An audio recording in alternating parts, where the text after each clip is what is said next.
আজকের ক্লাসে তোমাদের সবাইকে স্বাগত জানাচ্ছি। আজকে আমরা আলোচনা করব বৃত্ত। এটার অধ্যায় হচ্ছে 4A। তো বৃত্ত 4A এর আমরা আজকে যেটা নিয়ে আলোচনা করব সেটা হচ্ছে অধ্যায়ভিত্তিক আলোচনা। তো অধ্যায়ভিত্তিক আলোচনার প্রথমেই আমাদের বৃত্তের যে একটা সূত্র অথবা সমীকরণ এগুলো আমাদের জানতে হবে। তো আমি ফার্স্টে লিখে দিচ্ছি বৃত্তের আদর্শ সমীকরণ হিসেবে পরিচিত আদর্শ সমীকরণ। এটাকে লেখা হয় x minus h whole square plus y minus k whole square সমান আর স্কোয়ার, যেখানে এইচ এবং কে কোনো একটা বৃত্তের কেন্দ্র, আরটা হইল সেই বৃত্তের ব্যাসার্ধ। তাহলে এই জায়গায় যদি কোনো একটা বৃত্তের কেন্দ্র মূল বিন্দুতে অবস্থিত হয়, অর্থাৎ 0 0 বিন্দুতে অবস্থিত হয়, তাহলে সেই ক্ষেত্রে কী আসে দেখো, x minus 0 whole square plus y minus 0 whole square সমান আর স্কোয়ার। তাহলে কিন্তু এখান থেকে তোমরা পেয়ে যাবে x square plus y square সমান আর স্কোয়ার, এরকম একটা ফরম্যাট। তো এটাকে আসলে বলা হয় মূলবিন্দুগামী বৃত্তের সমীকরণ। একই কথা, আমরা এটা জানলে এটা করে ফেলতে পারবো, যেটাই হোক না কেন। তো এখন এই অধ্যায়ে সবচেয়ে বেশি ব্যবহৃত সূত্রটা আমরা লিখব, যেটা বৃত্তের সাধারণ সমীকরণ হিসেবে পরিচিত। বৃত্তের সাধারণ সমীকরণ, বৃত্তের সাধারণ সমীকরণ হিসেবে যে প্রাপ্ত সেই সমীকরণটা আসবে কি দেখো, x square plus y square plus 2gx plus 2fy plus c equal to 0। এই যে একটা সমীকরণ লিখলাম, এই সমীকরণটাকে বলা হয় বৃত্তের সাধারণ সমীকরণ। এইটা আসলে এখান থেকেই আসে। তো সেই জন্য এটা আদর্শ সমীকরণ, আর আমরা এটা সাধারণভাবে ব্যবহার করব। সেই জন্য এটাকে বলা হচ্ছে জাস্ট সাধারণ একটা সমীকরণ। তো এই যে সমীকরণ, এই সমীকরণের প্রত্যেকটা জিনিসের সাথে আমাদের পরিচিত হতে হবে খুব ভালোভাবে। এখানে এক্স ওয়াই এগুলো তো আমাদের চলক, এগুলোর সাথে তোমরা পূর্বে থেকেই পরিচিত। তো এই যে বৃত্তের সমীকরণ, এখানে অতিরিক্ত যে কয়েকটা জিনিস আমরা দেখতে পাচ্ছি, তার মধ্যে আছে একটা জি, একটা আছে এফ।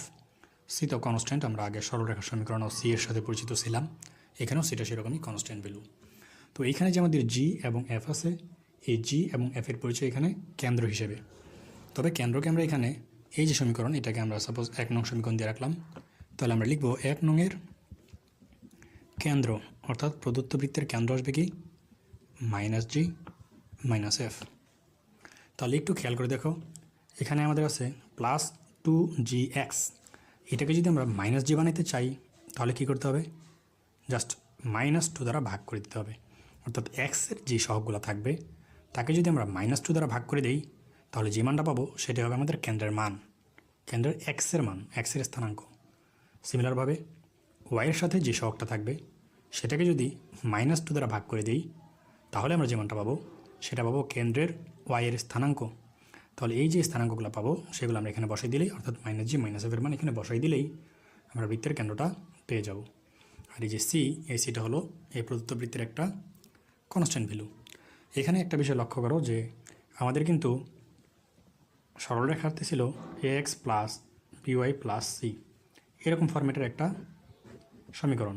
এখানে কিন্তু এক্স এবং ওয়াইয়ের ঘাত ছিল মাত্র 1, দ্বিঘাত সমীকরণ ছিল না কোনো। কিন্তু বৃত্তের ক্ষেত্রে অবশ্যই আমাদের দ্বিঘাত সমীকরণ থাকবে, এটা মাথায় রাখতে হবে। এখানে অবশ্যই এক্স স্কোয়ার এবং ওয়াই স্কোয়ারের সহগ থাকতে হবে। যদি না থাকে তাহলে সেখান থেকে আমরা বৃত্তের কোনো সমীকরণ পাবো না। তো এইটা হলো আমাদের বৃত্তের সাধারণ সমীকরণ, যেখানে -g -f হচ্ছে কেন্দ্র। তাহলে এই ক্ষেত্রে এইখানে তো আমার ব্যাসার্ধটা আর, খুব সহজ আমরা বলে ফেলতে পারি এখানে ব্যাসার্ধ আর। তাহলে এই যে আমাদের সাধারণ সমীকরণ, এই সাধারণ সমীকরণ থেকে যদি আমরা ব্যাসার্ধ বের করতে চাই, তাহলে আমরা ব্যাসার্ধটা কীভাবে বের করতে পারি, এখান থেকেও ব্যাসার্ধ বের করা যায়। তাহলে লিখে ফেলি 1 নংয়ের ব্যাসার্ধ, 1 নংয়ের ব্যাসার্ধ আসবে √g² plus f² minus C.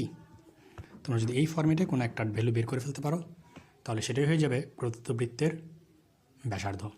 অর্থাৎ জি এবং এফের মান জানা থাকলে সি তো আমাদের একটা কনস্ট্যান্ট, সেখান থেকে এইভাবে যদি আমরা মানটা বসে দিই এই ফর্মেটে √g² plus f² minus C, সেখান থেকে আমরা যে মানটা পাবো সেটাকে বৃত্তের ব্যাসার্ধের সাথে কম্পেয়ার করতে পারবো বা তুলনা করতে পারবো।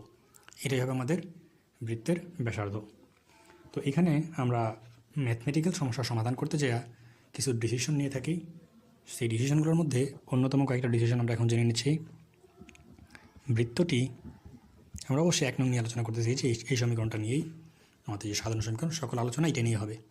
এটা খুব রেয়ার কেস আমরা ব্যবহার করব, এটা খুব অল্প সময় ব্যবহৃত হবে। যখন কেন্দ্র এবং ব্যাসার্ধ আমাদের জানা থাকবে সেক্ষেত্রে আমরা এটা বসাই দিতে পারবো, অন্যথায় ম্যাক্সিমাম টাইম আমরা এটা ব্যবহার করার চেষ্টা করবো আমাদের এই যে সাধারণ সমীকরণটা। তো এই বৃত্তটা যদি এক্স অক্ষকে স্পর্শ করে, বৃত্তটি যদি এক্স অক্ষকে স্পর্শ করে, তখন আমরা লিখতে পারি জি স্কোয়ার সমান সি।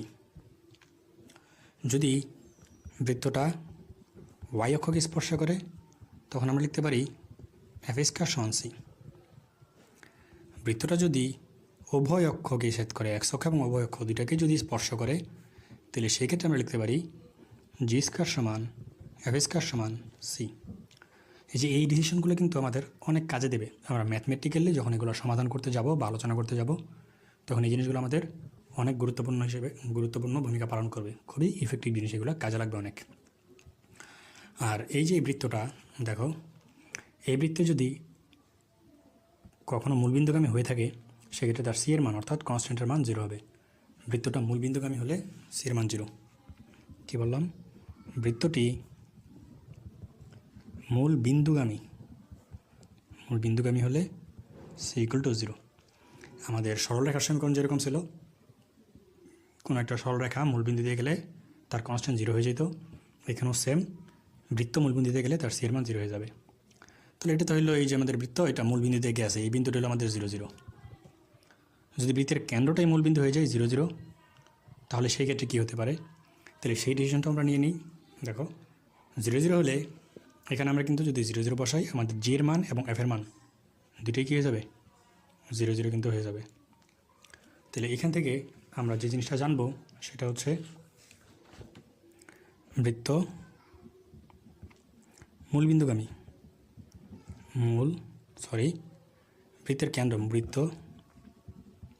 বৃত্তের কেন্দ্র মূলবিন্দুতে অবস্থিত হলে,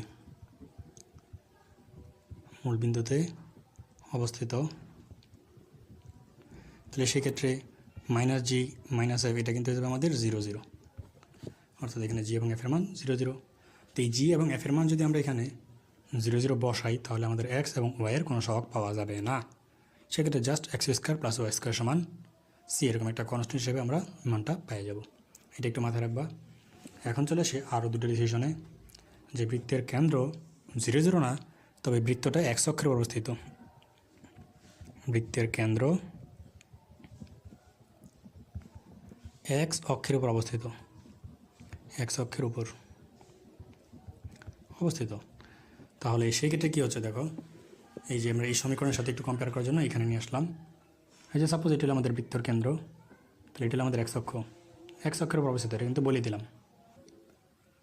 তাহলে এখন একটু লক্ষ্য করো, যেহেতু বৃত্তের কেন্দ্রটা এক্স অক্ষের উপর অবস্থিত, তার মানে এই বিন্দুর স্থানাঙ্ক কী হবে?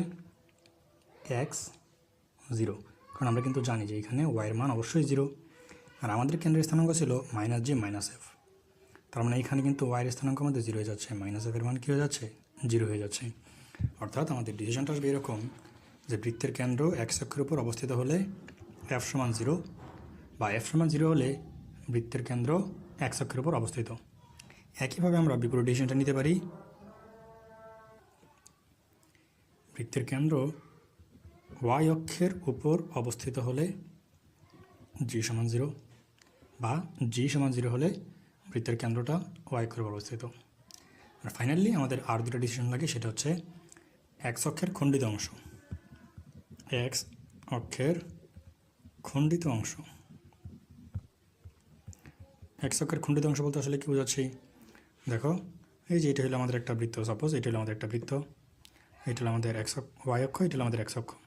তাহলে দেখো এই যে এক্স অক্ষ থেকে কিন্তু একটা নির্দিষ্ট পরিমাণ অংশ সে কাইটা নিছে, কতটুকু অংশকে কাটছে এটুকুই আমাকে বের করতে যদি বলে, সেটা নিয়ে আমরা এখন কাজ করতেছি। যে এক্স অক্ষের খণ্ডিত অংশ, তাহলে এক্স অক্ষের খণ্ডিত অংশ বের করার জন্য আমাদের সূত্র আসবে 2√g² - c। একইভাবে যদি ওয়াই অক্ষের খণ্ডিত অংশ তোমাকে বের করতে বলে, তাহলে সমীকরণটা চলে আসবে 2√f²-c। তো এগুলো কিন্তু আসলে রিলেটেড, দেখো জি, এক্স অক্ষের জন্য এক্সের সাথে জি রিলেটেড, ওয়াই অক্ষের জন্য ওয়াইয়ের সাথে এফ রিলেটেড, এই যে এখানে তাকালে বোঝা যাচ্ছে এক্স অক্ষের জন্য জি, ওয়াই অক্ষের জন্য এফ। তাহলে এই সাপেক্ষে কিন্তু তোমরা এই সমীকরণগুলো একটু মনে রাখতে পারো। তাহলে এই যে তোমরা সমীকরণ যেগুলো দেখলে, এই সমীকরণগুলো ব্যবহার করে আর আমাদের সরল রেখা থেকে আমরা যে সকল ডাটা বা যে সকল জিনিসগুলো আয়ত্ত করেছিলাম, থিম বা সূত্র বা যেগুলো ছিল, সেগুলোকে কাজে লাগিয়ে আমরা এখন ম্যাথমেটিক্যাল সমস্যা সমাধান করতে চলে যাব। আশা করতেছি খুব সহজভাবে আমরা সেগুলো সমাধান করতে পারবো।